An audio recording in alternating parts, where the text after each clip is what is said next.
Hello, నేను miss చేసావు. IAS Amrapali ఎక్కడ నెగ్గాలో ఎక్కడ తగ్గాలో తెలిసినటువంటి అధికారి. అందుకే తెలంగాణలో పనిచేసినప్పుడు ఆవిడ కలెక్టర్గా కానీ లేదా గ్రేటర్ హైదరాబాద్ కమిషనర్గా కానీ సక్సెస్ఫుల్ ఐఏఎస్ అని పేరు తెచ్చుకున్నారు. అందుకే ఆవిడ సేవలు కావాలని చెప్పి తెలంగాణ ప్రభుత్వం ఇవాళకి కూడా కోరుకుంటుంది. కానీ కేంద్ర ప్రభుత్వం యొక్క ఆదేశాల మేరకు ఆంధ్రప్రదేశ్ వెళ్ళారు అమ్రపాలి గారు. అక్కడ డ్యూటీలో అయిష్టంగా ఆవిడ చేరారు అనేది ఆమె అభిమానులు చెప్తూ ఉంటారు. కానీ అయిష్టంగా చేరలేదు, ఇష్టంగానే చేరాను అని చెప్పి నిరూపించుకునే దానికి ఆవిడ ఇప్పుడు ప్రయత్నం చేస్తున్నారు. అరకు చలి పండుగ ఇప్పుడు స్టార్ట్ అయింది. Festival Araku cold festival 2025. దీన్ని సక్సెస్ చేయడం ద్వారా పర్యాటక శాఖ యొక్క ప్రాముఖ్యత, పర్యాటక శాఖ యొక్క విజన్ ఏంటి అనేది తెలియజేసేటువంటి ప్రయత్నం ఆవిడ చేస్తూ ఉన్నారు.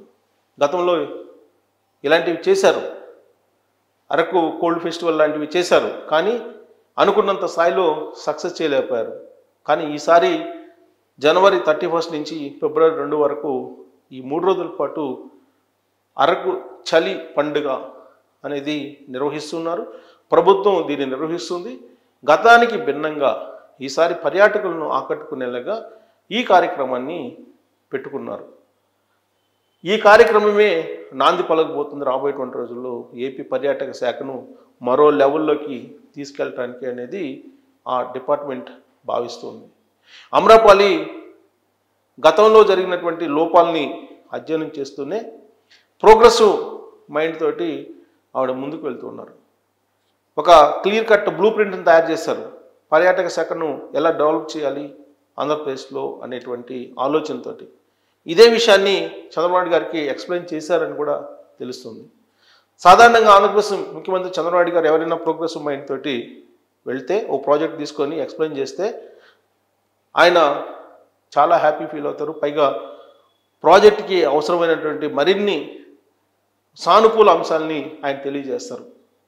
సో అలాగే అమ్రపాలి పర్యాటక శాఖకు సంబంధించినటువంటి డెవలప్మెంట్ యాక్టివిటీస్ ఏ విధంగా ఉండాలనే దాని మీద ఒక పవర్ పాయింట్ ప్రెజెంటేషన్ ఇచ్చినప్పుడు చంద్రబాబు నాయుడు గారు కూడా యంగ్ ఐఏఎస్ యొక్క ఆలోచన, ఆమె ప్రోగ్రెస్ మైండ్ ఎలా ఉంది అనే దాని మీద ఆయన సంతోషం వ్యక్తం చేశారని కూడా తెలుస్తుంది.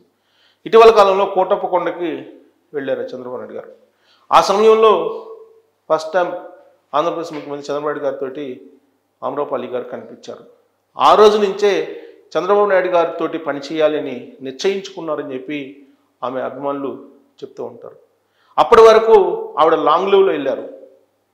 ఆంధ్రప్రదేశ్కి జాయిన్ అయినప్పటికీ కూడా ఆంధ్రప్రదేశ్లో కేంద్ర ప్రభుత్వ ఆదేశాల మేరకు లాంగ్ లీవ్కి వెళ్ళి మళ్ళా తిరిగి వచ్చి ఆవిడ జాయిన్ అయ్యారు. వాస్తవానికి ఢిల్లీలో పిఎంఓ ఆఫీస్లో పనిచేసినటువంటి అనుభవం కూడా ఉంది. ఢిల్లీలో ఆవిడ లైజనింగ్ చేసుకోగలరు పర్యాటక శాఖను అభివృద్ధి చేసుకోవడానికి. అందుకే ఆవిడ 2 రోజుల క్రితం విశాఖ కేంద్రంగా చేసుకొని ప్రాంతీయ పెట్టుబడిదారుల సదస్సును నిర్వహించారు. ఆ వేదిక మీద నుంచి సుమారుగా 1150 కోట్ల రూపాయల పెట్టుబడులను సేకరించారు పర్యాటక శాఖ అనేది తెలుస్తోంది. పర్యాటక శాఖలో కీలకంగా కనిపిస్తున్నారు అమ్రపాలి గారు. సో ఆవిడ వేసేటువంటి అడుగులు ఏ విధంగా ఉన్నాయి అనే దాని మీద మనం నిశ్చితంగా విశ్లేషణ చేసుకుంటే కనుక ఇప్పుడు మనకు తెర ముందు కనిపిస్తుంది ఆవిడ అరకు కోల్డ్ ఫెస్టివల్ 2025 నిర్వహించే దాని మీదనే కాన్సన్ట్రేషన్ చేసినట్టు కనిపిస్తుంది. కానీ ఏ ఐఏఎస్ కూడా ఒక పని మీదనే కాన్సన్ట్రేషన్ చేయరు. మళ్ళా రివ్యూ కోసం గతంలో ఏం జరిగింది, ఇప్పుడు ఏం జరగాలి, రాబోయేటువంటి రోజుల్లో ఏం జరగాలి, పాస్ట్, ప్రజెంట్, ఫ్యూచర్ అనేటువంటి కాన్సెప్ట్ తోటి వెళ్తూ ఉంటారు. అమ్రపాలి గారు కూడా అదే కాన్సెప్ట్ తోటి వెళ్తూ ఉన్నారు. పాస్ట్ని విశ్లేషిస్తూ ఉన్నారు. ఆ రోజున మంత్రిగా ఉన్నటువంటి రోజా చేసినటువంటి అరాచకాలు ఏంటి అనే దాని మీద బయటికి తీసేటువంటి ఒక అధ్యయనం చేస్తున్నారని కూడా తెలుస్తుంది. గతంలో అరకు ఫెస్టివల్ నిర్వహించారు, అరకు కోల్డ్ ఫెస్టివల్ నిర్వహించారు. ఆ రోజున జరిగినటువంటి అవకతవకల మీద కూడా పరిశీలిస్తూ ఉన్నారు, అబ్జర్వ్ చేస్తూ ఉన్నారు. ఒకవైపు ఈ ఫెస్టివల్ని విజయవంతం చేయాలనేటువంటి ఆలోచన కూడా చేస్తూ ఉన్నారు. ఈ ఫెస్టివల్లో ప్రత్యేకంగా చెప్పాల్సిన అంశం ఏంటంటే హెలి టూరిజం హెలికాప్టర్ ద్వారా ఆ ప్రాంతాలని పరిశీలించవచ్చు. హెలి టూరిజం పెట్టారు. హెలికాప్టర్ ద్వారా దాన్ని మొత్తం అరకు లోయ అంటేనే అందాలకు కేంద్రం. దాన్ని విజిట్ చేయాలంటే కనుక హెలికాప్టర్ విజిట్ని పెట్టారు. ఆ హెలికాప్టర్ విజిట్ని ఆ హెలికాప్టర్ విజిట్ ద్వారా మీరు ఎంజాయ్ చేయొచ్చు అని చెప్పి చెప్తున్నారు. పైగా అక్కడ విడుదల చేయడానికి కానీ, తర్వాత అక్కడికి వచ్చినటువంటి పర్యాటకులకి ఫుడ్ అందించడానికి కానీ క్వాలిటీగా అవన్నీ కూడా ఏర్పాట్లు చేసి ఉన్నారు. 3 రోజుల పాటు జరిగేటువంటి ఈ అరకు కోల్డ్ ఫెస్టివల్ని విజయవంతం చేయాలి అనేటువంటి ఒక లక్ష్యంగా పెట్టుకున్నారు Amrapali. At the same time పర్యాటక శాఖ అనగానే గుర్తొచ్చేది మనకి రిషికొండ. మరి దాన్ని ఏం చేస్తున్నారని, దానికి పరిష్కారం కూడా త్వరలోనే అమ్రపాలి చూపబోతున్నారనేది కూడా తెలుస్తూ ఉంది. దీంతో పాటు మరి తిరుమల తిరుపతి దేవస్థానానికి సంబంధించినటువంటి శీఘ్ర దర్శనాల పరిస్థితి ఏంటి? ఆ రోజున పర్యాటక శాఖ తిరుమల తిరుపతి దేవస్థానం సంయుక్తంగా కొన్ని టికెట్స్ను శీఘ్ర దర్శనం కోసం కేటాయించుకున్నారు. మరి ఇప్పుడు క్యాన్సిల్ అయినాయి. దానికి కారణం ఎవరు? రోజా, మాజీ మంత్రి. మరి ఆవిడ మీద ఎలాంటి చర్యలు తీసుకున్నారు? ఆవిడ టికెట్స్కి సంబంధించిన కుంభకోణంలో ఉన్నారనేది అప్పట్లో తెలుగుదేశం పార్టీ ఆరోపించింది. ఇప్పుడు అధికారంలో కూడా ఉంది ఆ పార్టీ. మరి దీనికి సమాధానం చెప్పాలంటే విచారణకి ఆదేశించాలి. దీంతోపాటు ఆడుదాం ఆంధ్ర, అలాగే సాంస్కృతిక కార్యక్రమాలు నిర్వహించి రాష్ట్ర వ్యాప్తంగా ఆ రోజున్నటువంటి మంత్రి డ్యాన్సులు వేసి అలరించారు వేదికల మీద రాష్ట్ర వ్యాప్తంగా కూడా. మరి ఆ కార్యక్రమాలకి పెట్టినటువంటి ఖర్చు ఎంత? ఆ కార్యక్రమాల ప్రమోషన్ కోసం ఐప్యాక్ ఇచ్చిన అమౌంట్ ఎంత?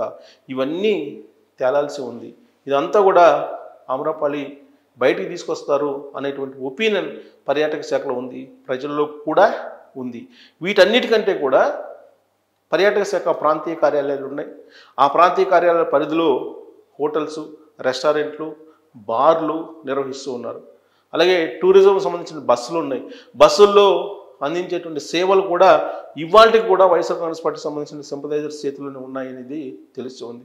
మీరు వీటన్నిటిని రివ్యూ చేసి పాత కాంట్రాక్టులని, పాత లీజుల్ని రద్దు చేసి స్ట్రీమ్లైన్ ఎప్పుడు చేస్తారు? ఇప్పటికే 7 నెలలు అయింది ప్రభుత్వం ఏర్పడి. మరి స్ట్రీమ్లైన్ ఎప్పుడు చేయాలి అనే దాని మీద ప్రశ్నిస్తూ ఉన్నారు. సో అమ్రపాలి పర్యాటక శాఖ కార్పొరేషన్ ఎండీగా ఇటీవలనే జాయిన్ అయ్యారు. మరి ఆవిడ రివ్యూ చేస్తున్నారు. ముందు సక్సెస్ బాటలో తీసుకెళ్ళి ఆ తర్వాత పాత వ్యవహారాలన్నింటినీ తవ్వి ఎవరైతే బాధ్యులు ఉన్నారో వాళ్ళని శిక్షించాలి అనేటువంటి ఆలోచనతోటి ఆవిడ వెళ్తున్నారని కూడా తెలుస్తుంది. బట్ ప్రోగ్రెసివ్ మైండ్ తోటి ఉన్నటువంటి ఆవిడ చంద్రబాబు నాయుడు గారి పరిపాలన, ఆయన విధానాలు, ఆయన ప్రోగ్రెసివ్ మైండ్ నచ్చింది కాబట్టి ఆంధ్రప్రదేశ్లోనే కంటిన్యూ అయ్యి పర్యాటక శాఖను మరో లెవెల్కి తీసుకెళ్లాలి అనేటువంటి ఆలోచన ఆవిడ చేస్తున్నారని చెప్తున్నారు.